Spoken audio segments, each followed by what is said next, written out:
Well, God bless you. God bless you. Thank you. Thank you so very much for joining me this morning and being a part of the broadcast.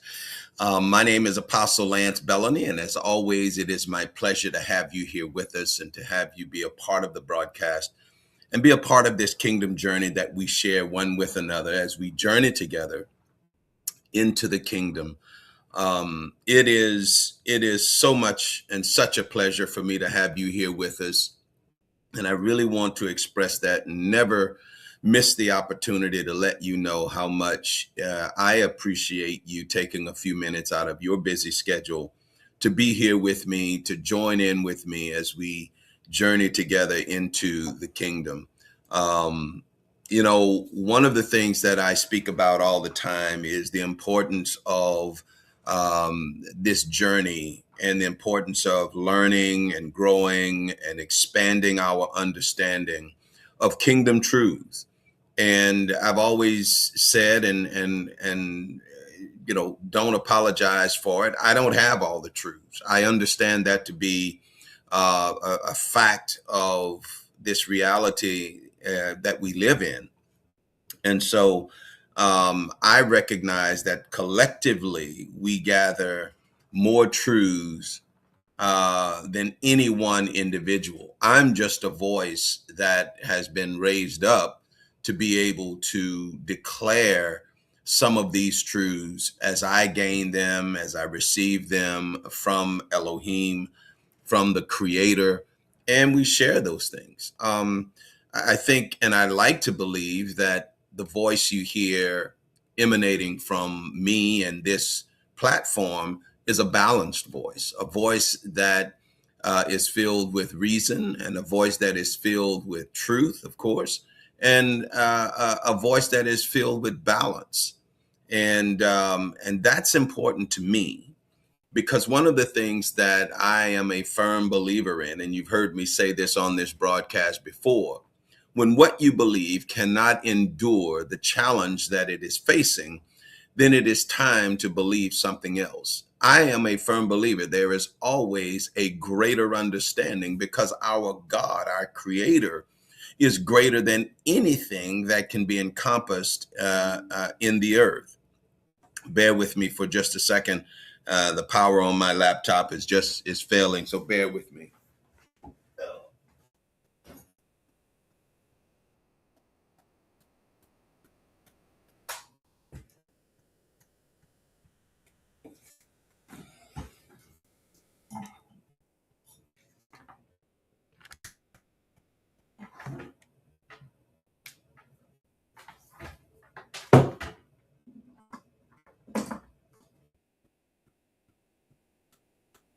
My apologies for that.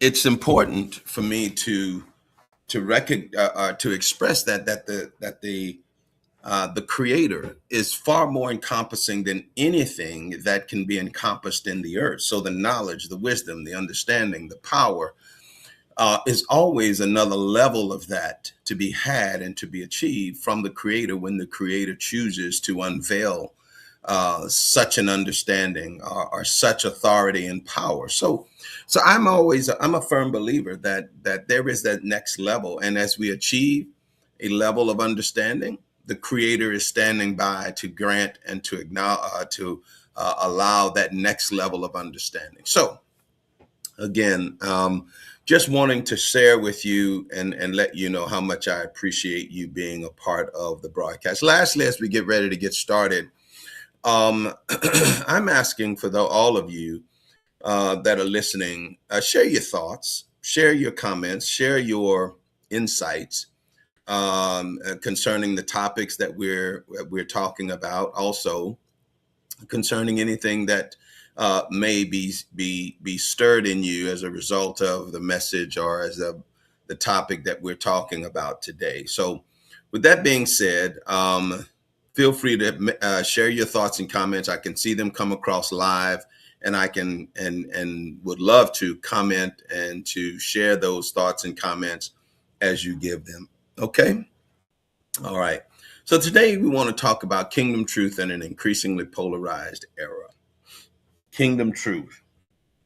What is truth? Remember that when Pilate asked um, the Lord what is truth. And it's interesting, the um, the question, because we find ourselves faced with a very similar question even today: what is truth? Who is the truth? Where do you know? And so in this polarizing era that we live in, we find ourselves confronted with three things um, that if you're not careful, you'll fall victim to one of those three things. Okay. Um, one that we fall victim to is what I call revisionist history. Now, not everything that we have recorded in history has been recorded accurately. I understand that. So when we start talking about revisionist history, you can't discount the objectively new information that is being brought forth simply because it is challenging the history that has already been written. So, for those of you that may not understand the term revisionist history, you'll understand the concept for sure. So, what revisionist history is all about is when, let's take, for example, the um, knowledge around the quote discovery of the New World. Speaking of North America, and how the historians have historically portrayed the New World and the founding or the discovery of the New World as if there was no one here, only to find out that no, there were people here. We just took the land from them. And so when you start talking about adding new information to the already established historical fact, you get into the arena of what is known as revisionist history.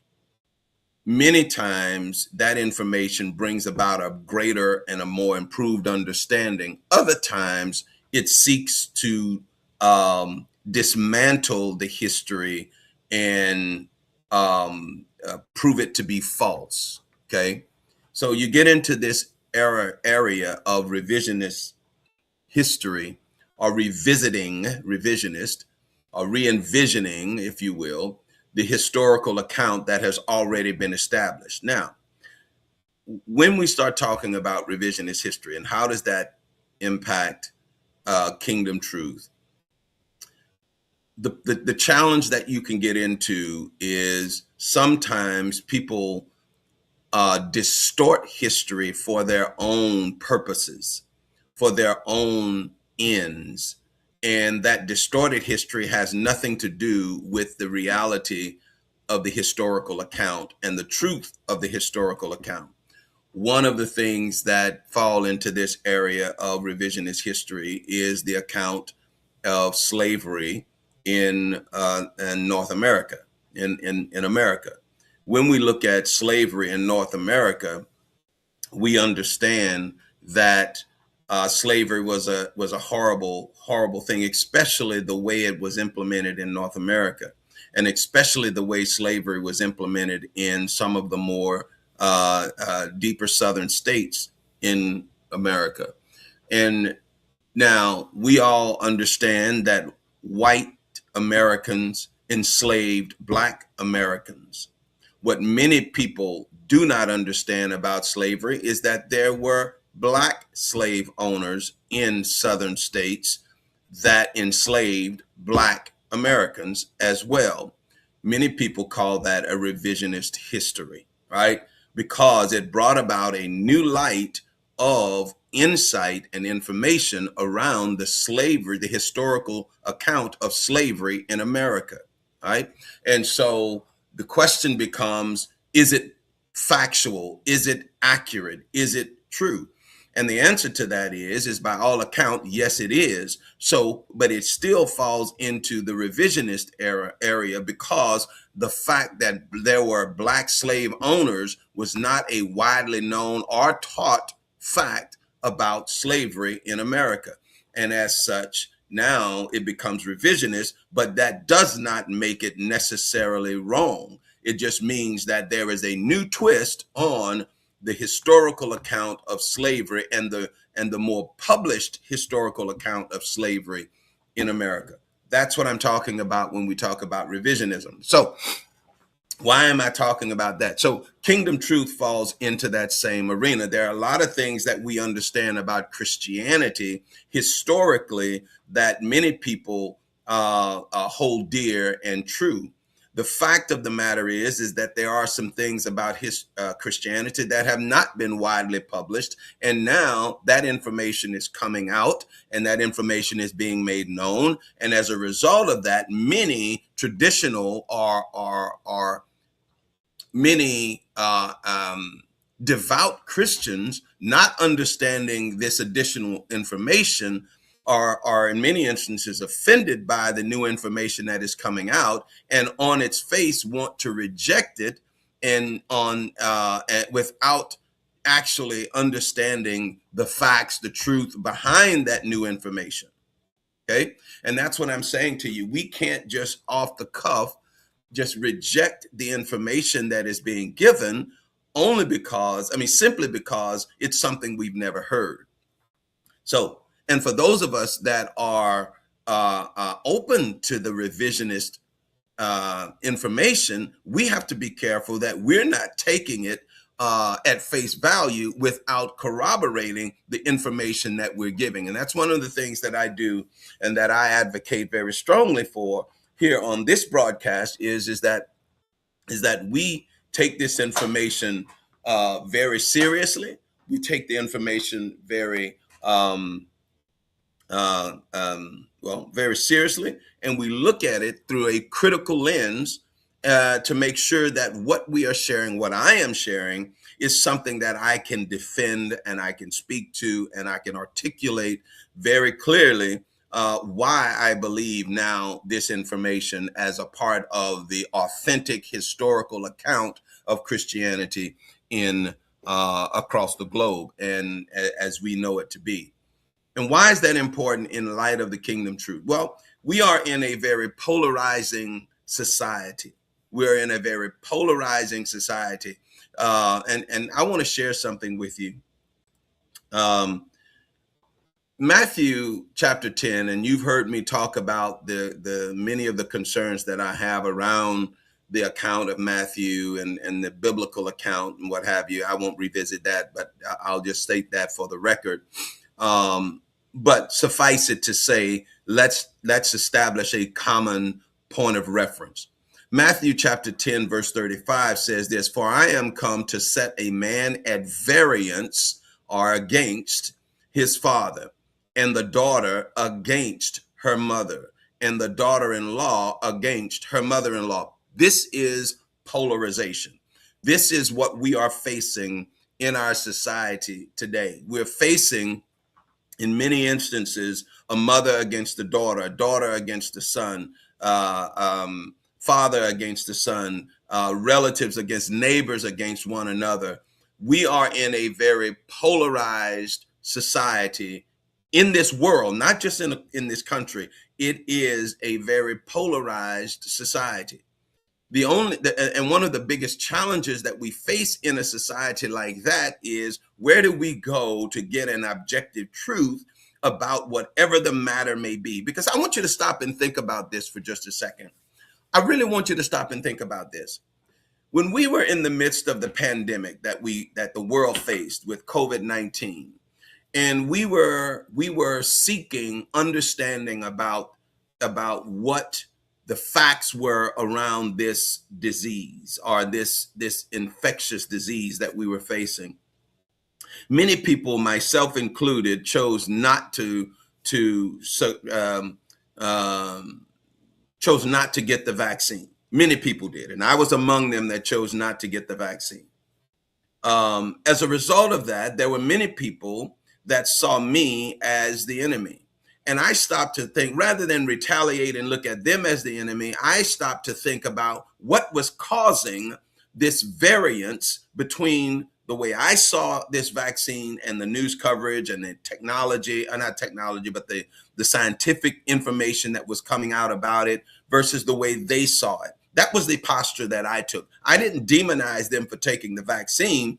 I wanted to focus more on why did they decide to take the vaccine and why did I decide not to take the vaccine. Okay. And that began to help me understand the severe polarization that this world at that time, and even now I might add, was experiencing. The severe polarization. That means that, almost half the world saw this issue on the COVID-19 vaccination one way, and half the population saw it in a different way. And the question that I kept asking is why, why? And I think in many instances, the issue around why was the objective facts that continuously came out in contradiction to the quote objective science that was coming out. And I'll give you an example of what I'm talking about, and we'll get to the kingdom truth aspect of all of this. I'm really just sharing some insights around why it is important that we begin as kingdom heirs, begin to engage in kingdom truth and not political, financial, popular rhetoric. Anyway, so you had on one side of the argument doctors and not lawyers, but doctors and scientists that were staunch advocates that the vaccine was necessary and needed, and these were the benefits of the vaccine. And in the same argument, you had board certified professionals, medical professionals, and scientists saying the exact opposite of what the other group was saying. And I found that to be starkly conflicting, and I had major concerns around that. So when you start looking at kingdom truth, and that was the point that I really began to understand the importance of intimacy, that God would lead the kingdom heirs through and to, through the intimacy, God would lead the kingdom heirs to a place of understanding, safety, and protection in spite of what was being debated in the public arena. Okay. So when I talk about kingdom truth in an increasingly polarized era, this isn't the last thing that will be discussed and presented in such a polarizing way. I'll give you another example of a very polarizing issue, and that is global warming or climate change. You have a group of scientists on one side of the argument arguing that the world will end based on the increasingly changing weather, because we're not doing anything about it. And then you have another group of scientists. I'm not talking about public pundits. I'm talking about objective scientists are saying something just the opposite. The world is not ending. The earth is simply going through a series of ebbs and flows of temperature fluctuations and the like. And there is nothing we can do about it.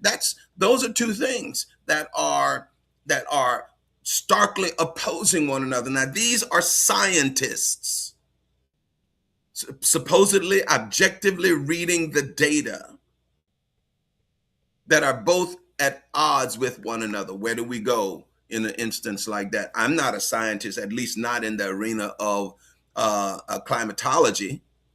I'm not a scientist to that level. I don't have the facts, and neither am I interested in becoming a scientist. So I have to rely on the people that are the authorities and professionals in that arena. So what does that leave me as a consumer of that information? I'll tell you where it leaves me: confused. And where does that confusion get resolved? It gets resolved by the Creator. The creator can tell me or can tell you or can speak to you regarding this and how you ought to handle it. This is why it's so important for us as kingdom heirs to have that intimate relationship with the creator in such a way that um, these types of issues, these types of circumstances can be, clarity can be brought to that for you. Clarity around these issues can be brought to bear for you, can be brought into perspective for you, right? How? Because the creator, because God, because Elohim can give us that understanding, because mother can give us that understanding.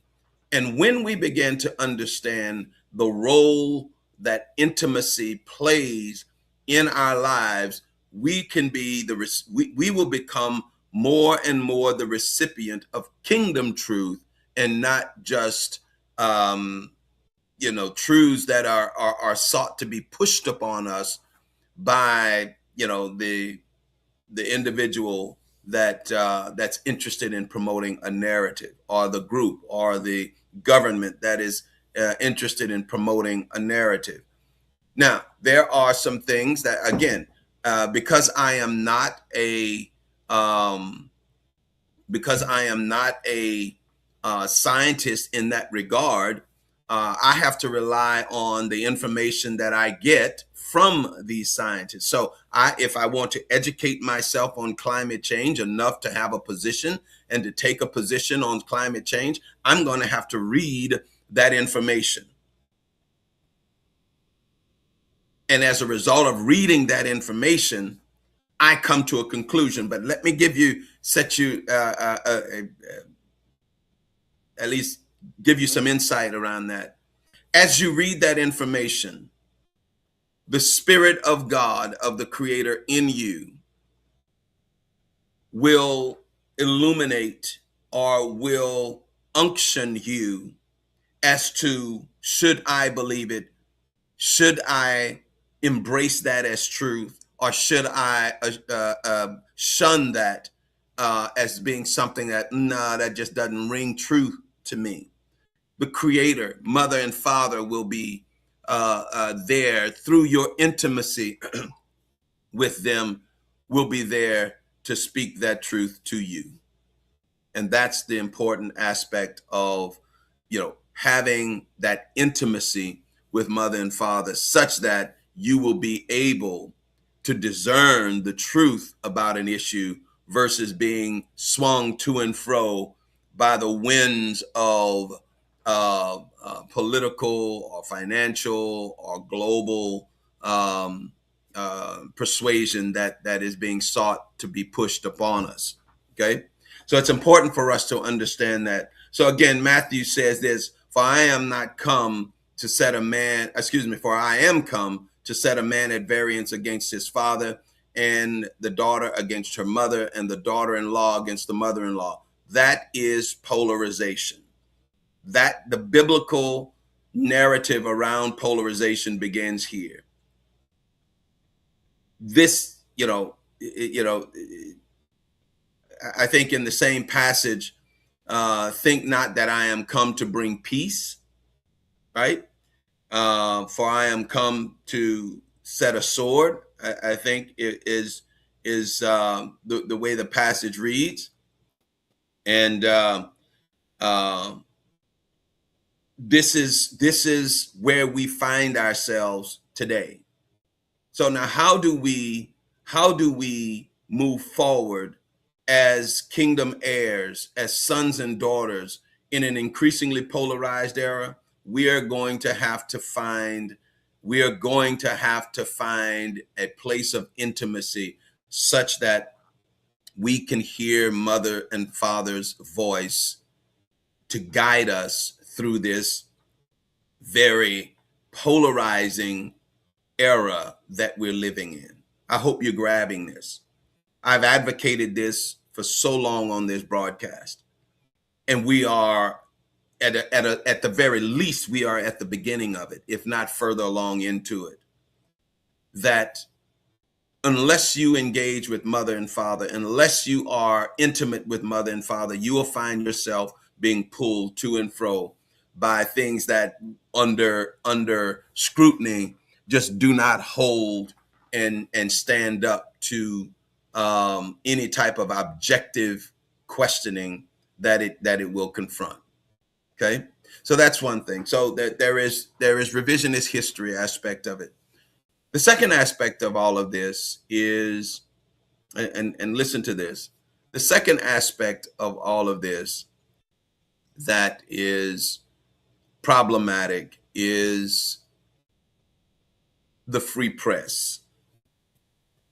It is important for us to understand that the free press has been given, not given, has been granted the right to exist within the confines of the United States of America, enshrined by the Constitution. Okay. One of the most significant problems we face in our country today is not an objective press, but a press with an agenda, a press that seeks to promote a particular narrative over the truth associated with that narrative. I was listening to someone the other day, and that's dangerous. In an increasingly polarizing era, a biased press only further polarizes the people that consume the information that they are presenting. Why is this critical? Why is this important? Because people use that as their basis of truth. I'm saying to you, those of you that are sons and daughters of the kingdom, we cannot fall victim to that being our source of truth. That can be a source of information, yes, but the truth only comes from it. The truth of a matter impacts the way we respond to that matter.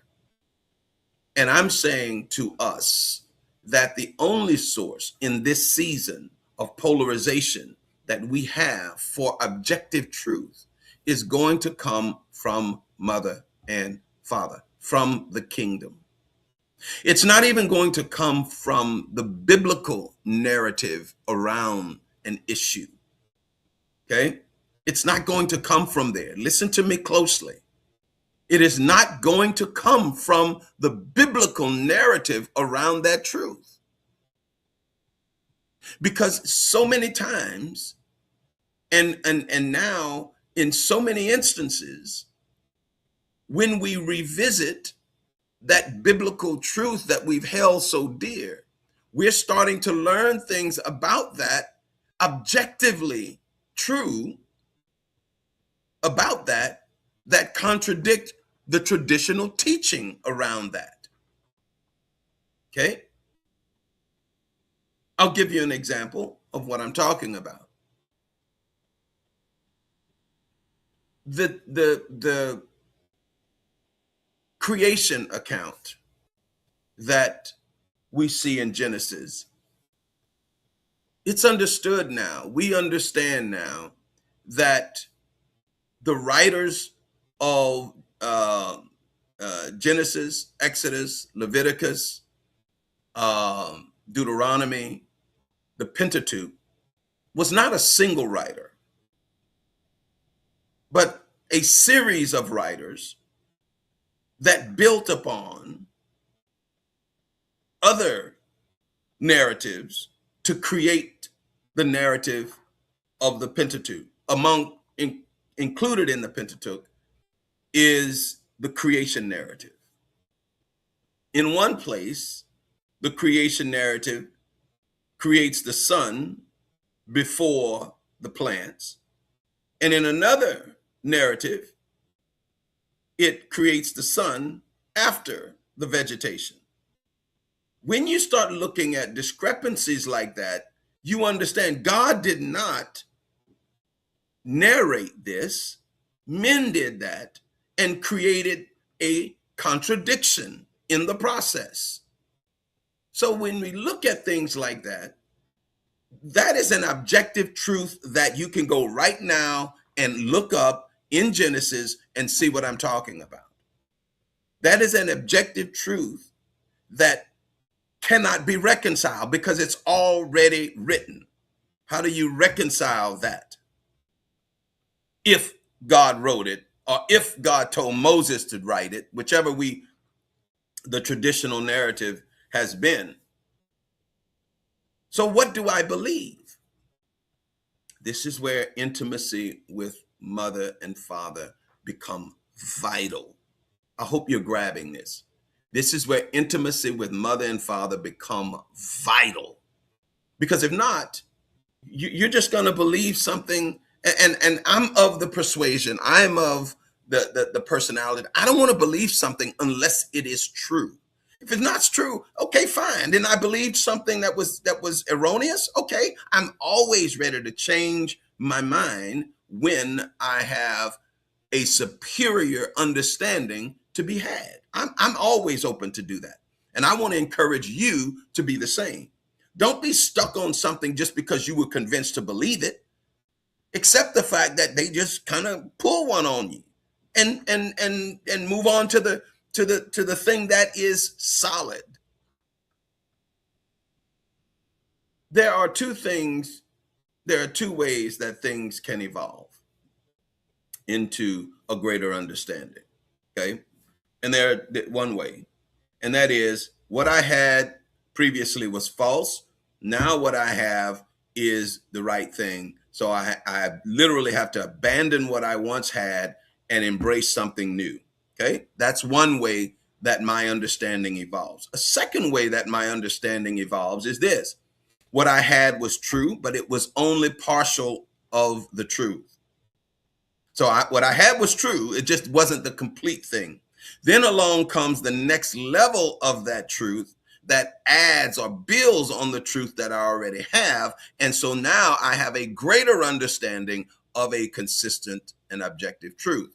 That's the second way things can evolve. Okay. And I guess a third way is I am completely ignorant of a matter, and now I come into the knowledge of that matter. And now that gives me a whole truth that I did not have at all before around a particular issue. These are the things that we have to allow ourselves to understand in terms of us growing in kingdom truth in this polarizing era. Okay. We, beloved, I said this 10 years ago. As a matter of fact, 10 years ago this year, almost to the month, when I began to say that we are coming upon a season in the world, not just in America, but in the world, that if we do not have intimacy with mother and father, we will fall victim to the spirit of this world, which is confusion and which is confusion and chaos. We'll fall victim to that. If you embrace the intimacy that mother and father wants to have with you, you will be able to discern the truth of a matter because they will guide you through that truth. Okay? They will guide you through that truth and to that truth. Without it, you will fall victim. I promise and I assure you that will be the outcome. Okay? And this is something that we have to begin to understand and allow ourselves to navigate. Okay? All right? Here is the John says this, 8:32. And ye shall know the truth, and the truth shall make you free. And ye shall know the truth, and the truth shall make you free. John said that, and I want to um, to point out the fact that as John, the writer of John, was declaring this, okay, John wrote this, and verse 31 says this, and Jesus said to those Jews which believed on him, if you continue in my word, then are ye my disciples indeed, and ye shall know the truth, and the truth shall make you free. And they answered him, we be Abraham's seed, and were never in bondage to any man. How says ye shall be made free? Jesus answered and said, verily I say unto you, whosoever committed sin is the servant of sin. And he goes on to begin to talk about a different issue. But the central theme of John 8 was, and ye shall know the truth, and the truth will make you free. Again, one of the things that we can see is that there is a truth about a matter. There are no two truths about a matter. I'm gonna be very dogmatic and say this. When we are considering a matter, there are no two truths about it. There may be an expansive truth, okay, but there is only one truth about a matter. Let's take the issue of Genesis, the creation. Was the creation sun before the vegetation, or was it vegetation before the sun? What's the truth? What is truth? Mother and father will give us the truth. Okay. The 10 Commandments is another objective contradiction in the Pentateuch. Okay. The 10 that first originally came out of the mountain, and then the subsequent 10 that came out of, which one are the 10 Commandments? Which are the truth? Okay. Climate change, COVID-19, pick it. What is the truth? There is only one objective truth about a given matter. Okay. There cannot be two things that are true. Let me back up. There cannot be conflicting truths about a matter. Okay. There can be two things that are true about the same matter. Don't get me wrong, but they cannot be in conflict with each other and be true at the same time. And so many times we find ourselves addressing conflicting information and both claiming to be true. What is the truth? That truth will only be found and only be productive when it comes from the Creator, when it comes from God. Okay? We are living in a very polarizing era. We're living in a very polarizing era in 2026. And this polarization is driving a lot of people to be at odds with one another, primarily around political issues, yes, even around religious issues. And so I one of the things that I try to reconcile is, how can we all be hearing the same God and one be in conflict with each other? Because I think we've been taught in many instances to believe that religiously, if we're all hearing the same God, we ought to be all doing the same thing. That is simply not reality. Let me say that again. Many of us have been taught religiously that if we're all hearing from God, then we all should be doing the same thing. That is objectively unrealistic. It is unkingdom as well. Let me give you an example of what I'm talking about. When you look at the collective body, heirs, when we look at the collective heirs of the kingdom, we conclude that there are many members that make up the body of heirs. Not all of those members, not all of those individuals are called to do the same thing. Let's analogize that just a little bit. When we look at the human anatomy, which is a direct result of the creative work of the creator, of God, of mother and father. The human physical makeup is a direct result of their creative work. And I firmly believe that the creation is a reflection in many respects of their identity and their existence. So when we look at the creative work of the human body, we understand that we have many members, starting from the exterior, the head, the torso, the limbs, the legs, the feet, the hands. Then you can start to go internal, the muscular system, the skeletal system, the nervous system, the chemistry system, the vascular system, all of those things. Then you start to go deeper than that, and you get to the cellular structure and all of that. And it just goes deeper and deeper and deeper.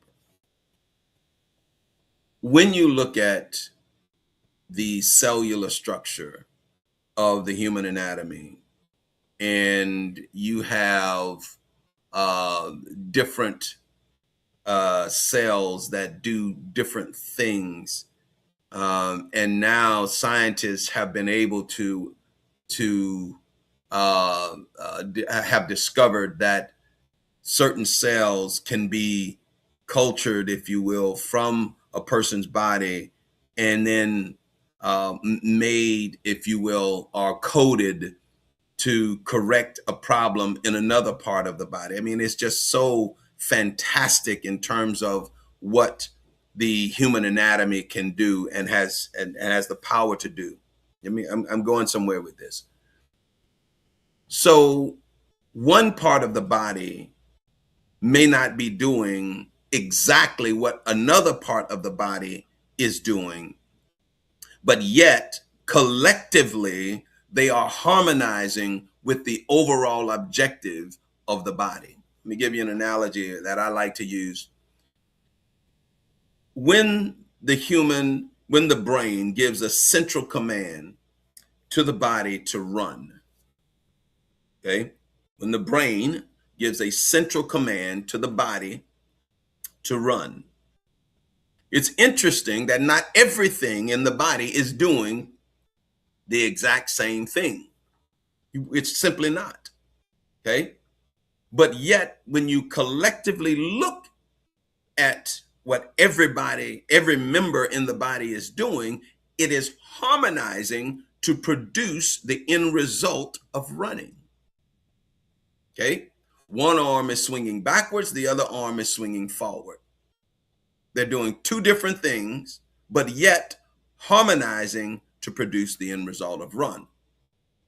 One foot is pushing forward, the other foot is raised up to in the opposite direction. Yet it is producing the end result of running. So if one foot is looking at the other foot and saying, "You're not doing what I'm doing," then you're doing the wrong thing, would be counterproductive to what the central command has authorized.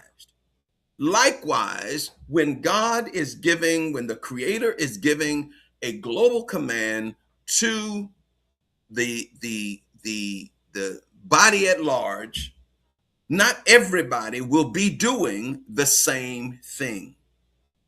This is why it's important when we talk about polarization that we do not get caught up in the polarization itself, but allow each one of us to express the creative insight that God is giving to each one of us,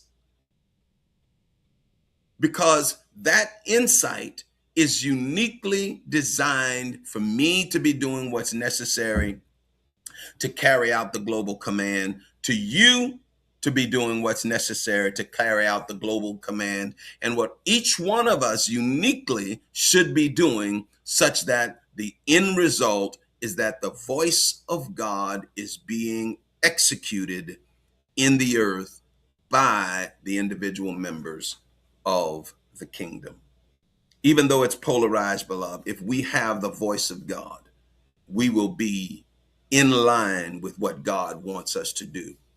So the kingdom truth in an increasingly polarized era really is, it's incumbent upon each one of us to hear the voice of God, obey, understand what we've heard, and obey what God has said. And if we'll do that, we'll find ourselves in line with what God is doing and allowing ourselves to be one of the members and one of the instruments, for lack of a better word, the instruments that God wants us to use. See, the problem that I have with traditional Christianity is that the traditional Christianity does not allow that individual expression within its ranks. And that, quite frankly, was one of the reasons why I broke away from Christianity as the source of my relationship with God. I can never break away from Christianity in a sense that it was never a part of my history. It was, and it is a part of my history. That's where I came from. That's how I met God. But I've found that next level of truth that Christianity simply was unable to acknowledge, and still is to this very day unable to acknowledge, because again, I'm an advocate of the fact that Christianity seeks to preserve its own existence, not my understanding of God. I must say that again. I just heard that from God. Christianity seeks to maintain its own relevance and existence. It's not interested and can care less about my evolving understanding of God. It's not interested in me finding the truth about God, not beyond the context of Christianity. Now it can, but it doesn't. So with that being said, I made the conscious decision to move on and to become more of what God wanted me to become. Listen, as we get ready to close, I want to share some of your comments. If you have any comments, I see several of you do. If you have any comments, please feel free to make them. I'd like to share them with you. Gary says, the light in sons will always align with truth, with true light in the world's information, even when it is uncommon information to us. Weeds are pulled up, truth is revealed. When we, and to Gary's point, weeds are in fact pulled up, truth is being revealed. When something is not rooted in the truth, it will get exposed. When something is rooted in the truth, it will get expanded. Let me explain what I mean by getting exposed and getting expanded. Okay. So when something is rooted in truth, or when something is not rooted in truth, it will get exposed. Okay. The truth will ultimately reveal that to be false, or a false narrative, or a something that is not true. It'll get exposed. Okay. When something is rooted in truth, it will get expanded, which means that, oh, this is true, but here is the next level of that truth. Here is the next level of that truth. And it will be line upon line, as we like to talk about in Christianity, precept upon precept, here a little, there a little. You'll get to, we go from glory to glory, from faith to faith. That's truth being expanded. Okay. Untruth getting exposed is when we find out that, wait a minute, the writer of the Pentateuch was not Moses, and the writers of the Pentateuch was not a single person. It was a series of people that had different agendas in different eras, and now that's getting exposed. That's the difference that we have to that we run into. And I say to all of us, so what, the Bible gets exposed? So what? It doesn't change the creator. And that's something, you know what? I want to go back and say something, another story coming from the Pentateuch, something that got Moses in trouble. You remember when Moses, um, you remember when Moses challenged God in the Exodus, when God was ready to destroy the people, and Moses stood up, at least according to the narrative of the Exodus.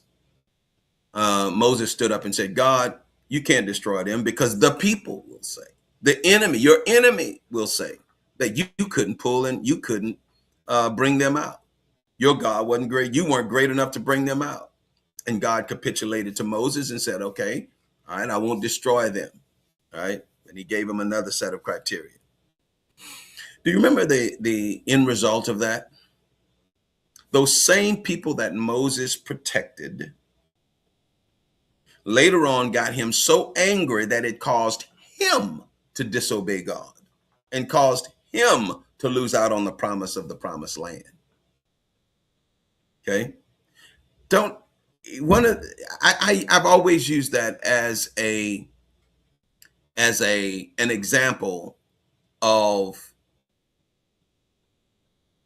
trusting God to know what's best, always allowing myself to question God, but always maintaining the fact that God knows what is best. I think God always wants us to question them. Okay. Why? I think that is a legitimate expression. Why, God? What about this, God? But Father, no matter what, I want to do what is best and what you have prescribed. But I always want to know why. And I think that is perfectly legitimate. Any last comments from anyone before we get ready to close? Thank you guys so very much for staying with me and joining me today.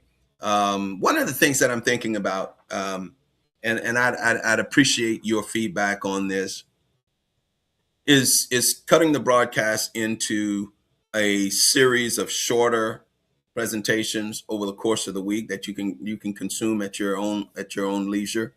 I know if you notice, I do these hour-long presentations once a week. I'm starting to think, and again, given the current state of where people are, cutting it down to shorter, maybe 15, 20-minute segments multiple times a week, covering a particular topic. And so I'm thinking about that, and I'd love to hear your feedback and your thoughts on whether or not you believe that would be something that would be more palatable for consuming on Facebook and YouTube, which is where our platform is.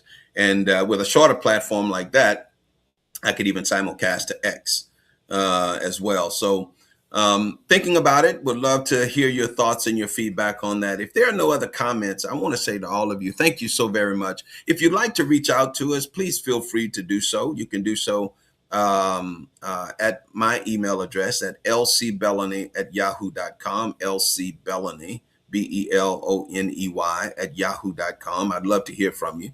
If you'd like to make a contribution, you can do so on the Cash App platform at $LC Bellany